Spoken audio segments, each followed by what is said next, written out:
Hey, this on here real quick, talking about this 49ers and Bucks game. And well, I mean shit, it was people was out there, but it wasn't no game. It was a one-sided, shellacking. Pretty much 49ers from start to finish, keep on showing from week to week that, people really gotta, keep giving them a little bit more respect. You know what I'm saying? They well coached, and their offensive personnel is it's like that. You know what I'm saying? Even though Jimmy G ain't dead, even though Debo got hurt, they got a lot of weapons, and his Kyle Shanahan's his system is Purdy is almost like a Jimmy G type of guy. So, what you saw yesterday was he didn't really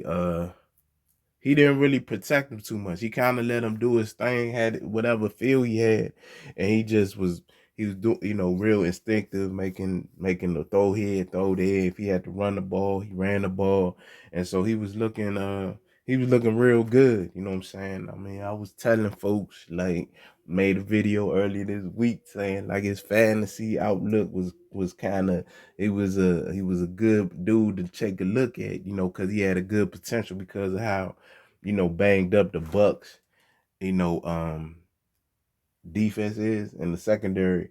And when I seen that, Andy Dalton on Monday, he was just like throwing the ball all over the place against them. So I was like, yeah, the dude, because of the people that the 49ers got, man, they gonna be able to move that ball, and sure enough, they did.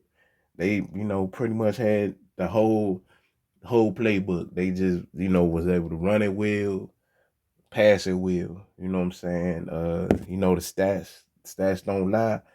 49ers was 4-9 on third down efficiency. The Bucks was 4-16, and on fourth down they was 4-7. The Bucks had 74 plays, but that ain't even mean nothing because the 49ers just was being more explosive with their plays. And 6.8 yards per play, compared to 4.4. So, that's a recipe to get a dub, even with the fact that they had the ball 74, they had more plays than the 49ers 59. In time possession, 49ers led 32 minutes to 27 minutes. So it's like they was getting the 49ers, I mean that 49ers was getting the Bucks off the field, and it was not their day, I thought. But I don't know, some ain't right with the Bucks. Something ain't right. I don't know whether it's because the coach could be different, and maybe Todd Bowles, he a cool coach or whatever, but maybe it's a different voice, because when they had Bruce Arians out there, they kind of had a different bit of edge about themselves. You know what I'm saying? Like, this team just seems a little different, and I don't know whether, I don't know if Todd Bowles is super emotional behind the scenes, but he seemed like he's kind of like, chill. You know what I'm saying? And you never know what whether he's super hype or super low. One of them type of folks, and so I don't know, they team just been a lot of games they've been playing flat. And so if Brady can't do some miracle comeback, where you gotta hope the defense kind of slows the other team down, then maybe Brady will have a shot. But yesterday it was like the offense didn't match the offense didn't pick up the slack for the defense not doing shit. Normally, if your defense is loafing, your O gotta kind of keep you in the game. But they jumped on them, scored the first touchdown, scored the second touchdown, scored the third. It was 21-0, and you like, damn, they got all this minutes left in the second quarter. And so I was like, and it wasn't no kind of slowdown. They was just they had him on their heels the whole game. And so Brady, I mean, he threw for 253. He had a touchdown, and then the interceptions, they were like dumb interceptions. The one where he was trying to hit Mike Evans, it kind of floated on him. Where if he would have just normally do his touch pass, he would have, had an easy first down right there. But he did have a defender in his face, so that could have played. That definitely played a part in it because he ain't as calm when the people rushing him. He got a little bit of happy feet now, and that's something that ain't been normal Tom Brady that people used to seeing in years past. But he only had a passer rating of 63.7. Running the ball, they just don't run the ball. They only had 69 as a team. And Godwin, he had 9 targets, caught 5 for 54. Evans had 9 targets, caught 4 for 44. And Julio had 8 targets, caught 5 for 38.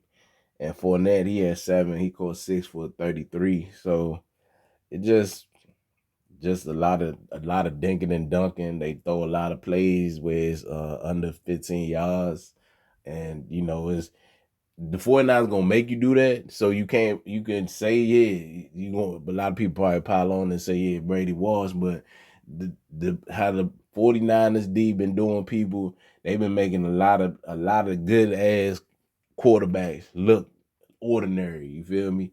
So I mean, you could take that as maybe some teams you gotta only dude that got off on them for real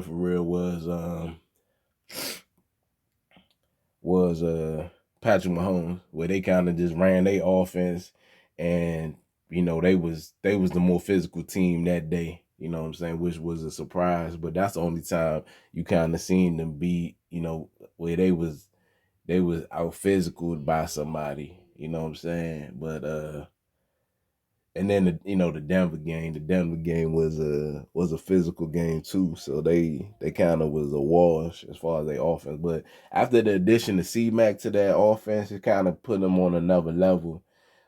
Secondary defense ain't getting no sacks for the Bucks, and they only had 4 QB hits, didn't get no interceptions, and didn't get and had one fumble recovery.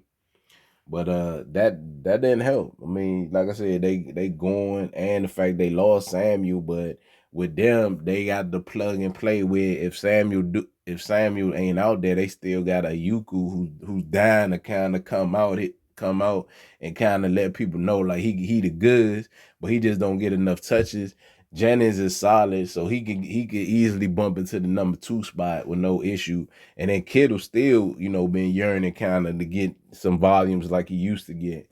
And then you got C-Mac coming out the backfield as an exceptional pass catcher and somebody that you could just rely on where you call some real good plays that you don't just gotta throw screen passes at McCaffrey. You can actually let him run a wheel route, and just run out there, and he gonna put pressure on whoever it is. If the linebacker is supposed to be checking him, he gonna blow past him, and then if he get 1-on-1 with a safety, most of the time you gonna like your chances on that because, like I said, he got some great hands for a back or whatever.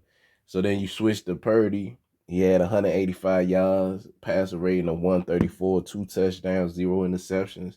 Just exceptional command of the pocket, climbing the pocket when necessary. Just had a total feel for a game for a dude making his first start. And McCaffrey, he chimed in with 119, running the ball as a team. They ran for 209. And it was like, damn, that was they was thumping on him. You know what I'm saying? All night.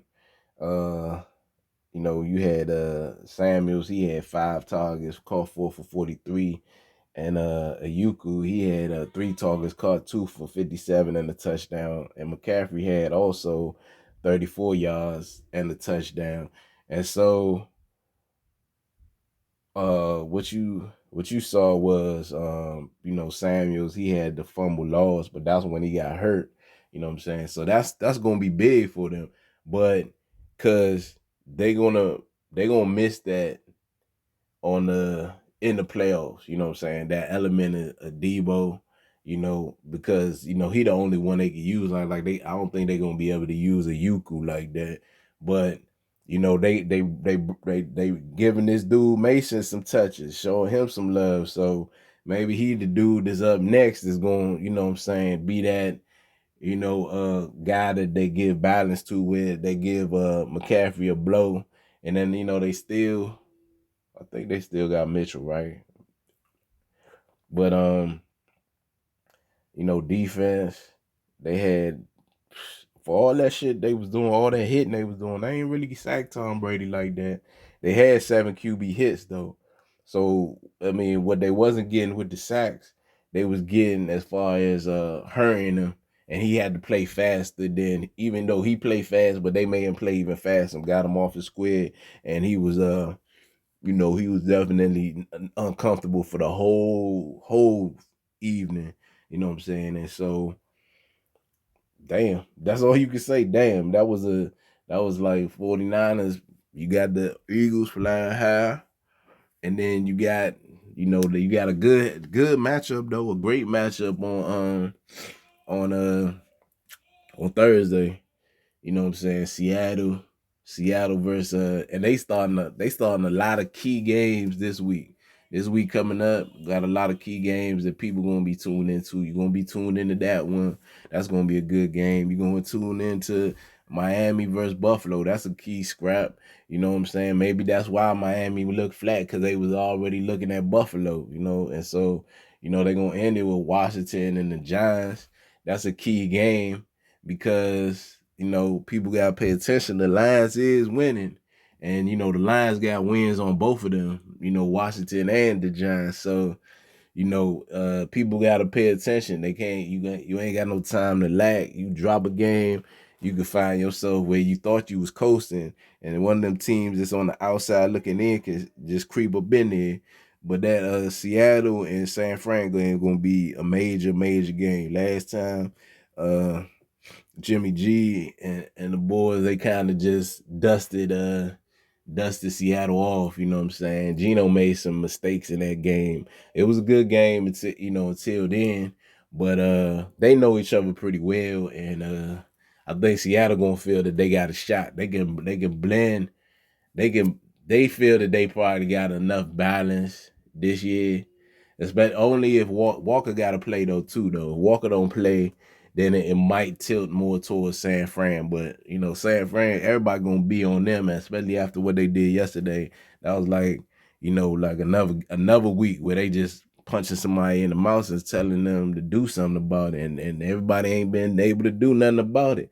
They just took it on the chin and just walked over. So we'll see how they shake out as far as the seedings go for the rest of the year. But that's my thoughts. All right, thanks for listening.